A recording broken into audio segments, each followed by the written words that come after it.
నమస్తే, నేను మీ Gopi. Welcome back to our channel. ఈరోజు మన వచ్చేసరికి సీనియర్ జర్నలిస్ట్ జగదేవ్ గారు ఉన్నారు. సార్ నమస్తే సార్. నమస్తే సార్, నిన్న ఢిల్లీకి జగన్ వెళ్ళి అక్కడ ఉన్న కాంగ్రెస్ నాయకులతో మంతనాలు జరుపుతున్నారు. ఎన్డీఏ కూటమి కాకుండా ఇండియా కూటమిలోకి జాయిన్ అవుతున్నారు. రాహుల్ గాంధీ కూడా సపోర్ట్ ఇస్తున్నట్టుగా కొన్ని వార్తలు వస్తున్నాయి. సో దీంట్లో నిజమే ఎంత? జగన్మోహన్ రెడ్డి గారు అసలు ఢిల్లీ వెళ్ళిందే ధర్నా పేరుతో వెళ్ళారు. బట్ లాబింగ్ కోసమో లేదా ఇండియా కూటమిలో ఛాన్స్ కోసమో లేదా కాంగ్రెస్లో విలీనం కోసమో అన్నట్టుగానే ఎక్కువగా వినిపిస్తున్నాయి వార్తలు. ఎందుకంటే అసెంబ్లీకి రారు అనుకున్న దాన్ని ఒకసారి వచ్చి మెరుపులా కనబడి వెళ్ళిపోయారు. అసెంబ్లీకి రావడానికి ఇష్టం లేదు అనే వార్త ఆయన రాకముందు నుంచి కూడా సోషల్ మీడియాలో చక్కర్లు కొట్టింది. సో దానికి ఆయన ఎంపీగా వెళ్ళిపోతారు, ఎంపీగా అయితేనే కొంచెం లాబింగ్ చేసుకోవడానికి సెంట్రల్లో పెద్ద పెద్ద తలకాయలతో పరిచయాలకి దానికి బాగుంటుంది అని, అందువల్ల అవినాష్ రెడ్డి గారితో రాజీనామా చేయించి ఈయన ఎంపీగా బై ఎలక్షన్కి వెళ్ళే ఛాన్స్ ఉన్నాయన్నట్టు కూడా సోషల్ మీడియాలో చక్కర్లు కొట్టడమే కాకుండా ముఖ్యమంత్రి రేవంత్ రెడ్డి గారు, తెలంగాణ ముఖ్యమంత్రి రేవంత్ రెడ్డి గారు లాంటి వాళ్ళు కూడా దాని మీద ఒక స్టేట్మెంట్ ఇచ్చారు. జగన్మోహన్ రెడ్డి ఎంపీగా పోటీ చేయబోతున్నారు, అలాగానైతే మా షర్మిలమ్మకి బై ఎలక్షన్ వస్తే షర్మిలమ్మని నిలబెట్టి ఆమె గెలిచేందుకు నేను సర్వశక్తులు ఒడ్డుతాను, అవసరమైతే కడపలో గల్లీ కూడా తిరిగి ఆమె కోసం నేను క్యాన్వాసింగ్ చేస్తానని కూడా చెప్పారు. సో ఆయన ఓపెన్ స్టేట్మెంట్ ఇచ్చే వరకు వెళ్ళిందంటే సమ్వాట్ ఈజ్ గోయింగ్ ఆన్, ఏదో జరుగుతోంది. సో ఇప్పుడు ఈయన ఇక్కడికి వచ్చి అసెంబ్లీలో కనబడి నల్ల కండువాలు కప్పుకొని గవర్నర్ ప్రసంగం మీద బాగుందనో బాగలేదనో, రాష్ట్ర పరిపాలన ఎలా ఉండబోతుందనో, లేదంటే జరిగిన అరాచకాల మీదో దేని మీద ప్రసంగిస్తే బాగుండేది. ఆ అవకాశాన్ని ఆయనే కాలదనుకున్నట్టు అయింది. సో ఇకపోతే అక్కడికి వెళ్ళి ధర్నా చేస్తారు అని అంటే సమస్య ఇక్కడ అవుతుంది, ఇక్కడ వాళ్ళ కార్యకర్తలకు ఇబ్బంది కలుగుతుందని బయటకు చెప్తున్నారు, వాళ్ళ కార్యకర్తలను తెగ నరుగుతున్నారని కూడా చెప్తున్నారు. మళ్ళీ ఇక్కడ ధర్నా చేయాలి కదా. అదేదో ఆ సెంట్రల్ లీడర్లను ఎవరైతే ఉన్నారో వాళ్ళని ఇక్కడికి రప్పించుకోవచ్చుగా. మీరు అన్నట్టు అఖిలేష్ గారిని, ఆ తృణమూల్ ఎంపీలని, తర్వాత శివసేన ఎంపీలని, లేదంటే తంబిదొరై మన డిఎంకే ఎంపీలు, ఇట్లాంటి వాళ్ళు ఇక్కడికే పిలిపించుకొని చేయొచ్చు కదా, ఒక విజయవాడ కేంద్రంగానో వైజాగ్ కేంద్రంగానో. సో అక్కడ చేయడంలో ఉద్దేశం ఏంటంటే తెర వెనుక లాబింగ్ కోసమే వెళ్ళారు అన్నట్టుగా చాలామంది అభిప్రాయపడుతున్నారు, చాలామంది బాహాటంగా కూడా చెప్తున్నారు.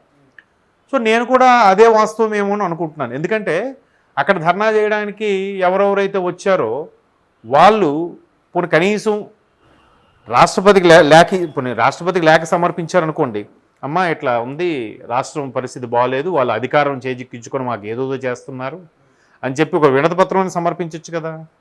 అది లేదు. పోనీ ఎక్కడ బీజేపీ సెంట్రల్లో ఉన్న బీజేపీ వాళ్ళకి తెలియజెప్పడం కోసం వాళ్ళని ఎవరినైనా పిలవచ్చు కదా, లేదు. మళ్ళీ ఇండియా కూటమిలో ఉన్న వ్యక్తుల్ని పిలిపించి మద్దతు కోరుతున్నారు.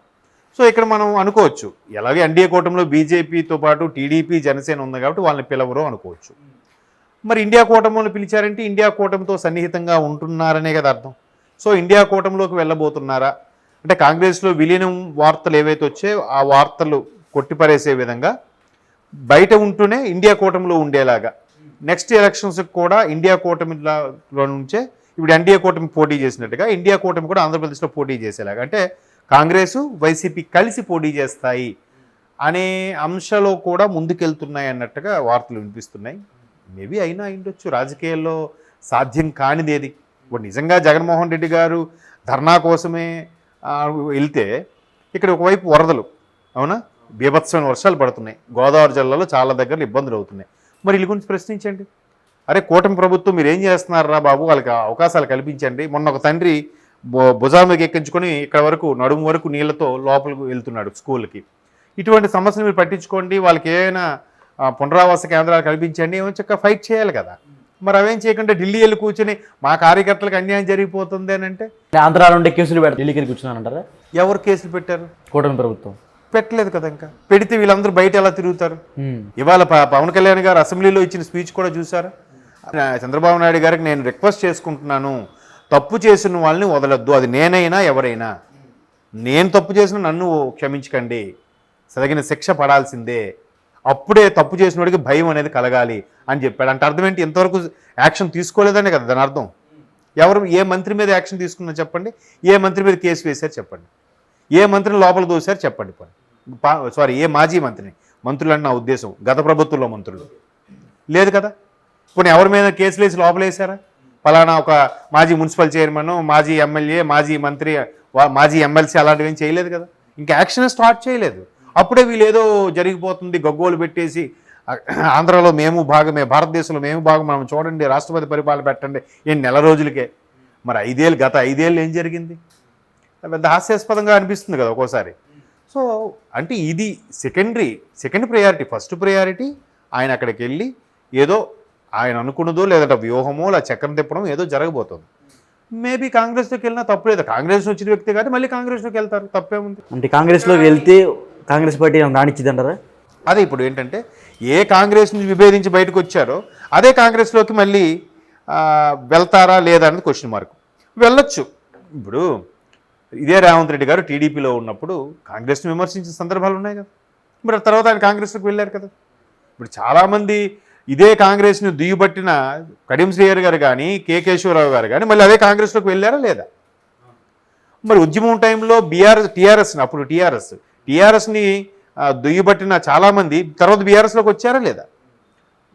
రాజకీయాల్లో శాశ్వత శత్రుత్వం శాశ్వత మిత్రత్వం ఏది ఉండదు. కాకపోతే ఇప్పుడు ఆయన కాంగ్రెస్లోకి వెళ్తే కాంగ్రెస్ ఆహ్వానిస్తుంది. కాంగ్రెస్ ప్రాబ్లం లేదు, అది మహాసముద్రం. అది ఇక్కడ షర్మిలా గారు పీసీసీ చీఫ్గా ఉన్నారు కాబట్టి ముందు ఇక్కడ ఇంట్లో సయోధ్య కుదిరితే, ఇంట్లో కుటుంబ సభ్యులకి సయోధ్య కుదిరితే అప్పుడు కాంగ్రెస్లోకి వెళ్ళే ఛాన్సెస్ ఉండొచ్చు అని నేను అనుకుంటున్నాను. అంటే ఆల్మోస్ట్ అక్కడ జరిగిపోయిందంట, జగన్ భాయ్ రండి డీల్ కుదిరింది అన్నట్టు కొన్ని బయటకు వార్తలు వస్తున్నాయి. సో రాహుల్ గాంధీ గారు అన్నారంట ఈ మాటలు. ఏమని? జగన్ భాయ్ రండి డీల్ కుదుర్చుకున్నాం అన్నట్టుగా. ఇప్పుడు రాహుల్ గాంధీ గారు అందరినీ కలుపుకోయే తత్వం మనం చూసాము. జోడో యాత్రలో చాలా వరకు కలుపుకుని పోయాడు. ఆయన షర్మిలా గారికి పీసీసీ చీఫ్ ఇవ్వడానికి నిర్ణయం కూడా ఆయనదేనట.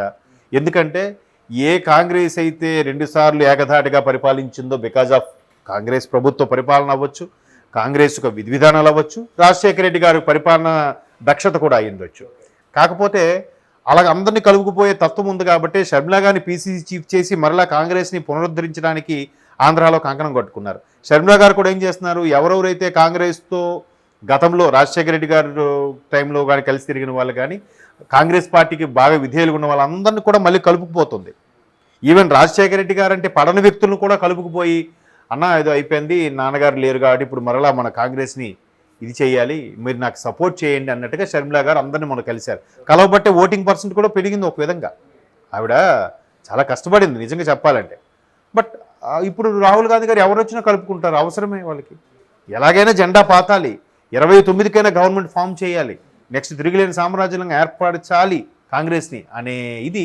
అంటే వరుసగా 3 సార్లు వచ్చిన సందర్భాలు ఏమీ లేవు. 3వ సారి ఎన్డీఏ కూటమి వచ్చేసింది. ఎన్డీఏ వరకు కాంగ్రెస్ అప్పుడు మన చిన్నప్పుడు పుట్టకముందు వరుసగా మొత్తం కాంగ్రెసే పరిపాలించింది అనుకున్నది వేరే విషయం. సో ఇప్పుడు వరుసగా హ్యాట్రిక్ కొట్టింది ఎన్డీఏ కూటమి. సో దీనికి ఎట్లాగా సరైన బలంగా నిలబడాలంటే ఖచ్చితంగా అందరినీ కలుపుకుపోవాలి. చిన్న చితక పార్టీని కలుపుకుపోతేనే. ఇప్పుడు ఎన్డీఏ కూడా మనం ఏం చేసింది, జనసేన లాంటి చిన్న పార్టీలను కూడా కలుపుకుందిగా. అఫ్కోర్స్ జనసేన మంచి మెజార్టీ గెలుచుకుని 2 తాళ్ళ పొడి చేసి 2 గెలుచుకుంది అనుకోండి. అట్లా చిన్న 1-2 ఉన్న వాటిని కూడా కలుపుకుపోయే కదా గవర్నమెంట్ ఫామ్ చేసింది. హయ్యెస్ట్గా ఉన్నవి 18 మన నితీష్ కుమార్ గారి పార్టీ, తర్వాత నెక్స్ట్ 16 టీడీపీయే హయ్యెస్ట్. మిగతావన్నీ ఆ 16 లోపల ఉండేవే కదా, 10 లోపల ఉండే వాళ్ళు చాలా పార్టీలు ఉన్నాయి కదా. సో అలా కలుపుకుపోతే రాజకీయం చేయలేరు. వాళ్ళకి అవన్నీ పట్టించుకోరు. అయిపోయింది, పాస్ట్ ఈజ్ పాస్ట్, ఓకే వస్తారా రండి కలిసి పని చేసుకుందాం.